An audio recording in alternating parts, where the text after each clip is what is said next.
virtual reality. Hey, it's Jay. This is another episode of Jay Today brought to you by Emma. Get more from your email marketing. Go to myemma.com. Look, virtual reality is all the rage, and there's lots of talk about headsets, and you can do all these great things and go to different worlds, and it's fantastic. It's immersive, it's powerful, but it has limited use cases because for now and for the foreseeable future, to get a true virtual reality experience, you have to have something on your face, and you can't be driving a car or walking around with these goggles on your face and live your life. And so virtual reality is amazing, but there's a time and a place for it.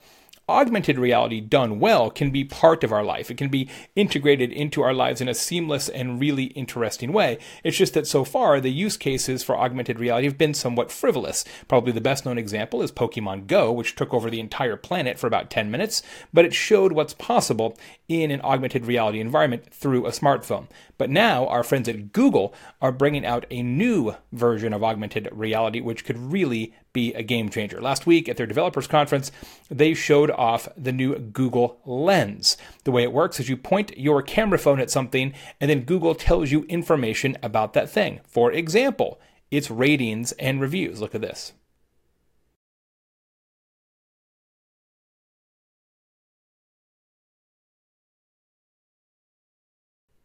Pretty slick, right? Why would you need to go to Yelp or anywhere else if you can just point your camera phone at a restaurant and Google will automatically tell you what the ratings and reviews are for that restaurant? Think about from a tourism perspective. I'm going on vacation pretty soon overseas, and we're hiring a guide to take us around because it's kind of a far-flung location. But imagine if you didn't need a guide. Imagine if you just held your phone out at all these different places, and Google would tell you information about the building, about the museum, about the artwork, about the whatever, just based on the information that has in its database.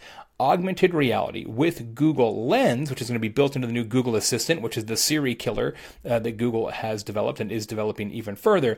That kind of augmented reality, which makes your life better, smarter, faster, more seamless, has a massive chance to be transformative in ways that we can't even think of today. We've spent a lot of time in the last year talking about voice activation, right? Whether it's Amazon's Echo or Google Home, and those devices are fantastic. I've had one since the first day they went on sale, and they do more and more and more and more. In fact, IKEA just announced today that they're rolling out some Alexa-powered light bulbs that don't even require an app. You just say dim the lights, and the lights dim. It's great, but you still have to have an input device, which is your voice. If you just hold your camera phone out and you don't have to say, Alexa, tell me about this museum, you just point at the museum and the information comes to you.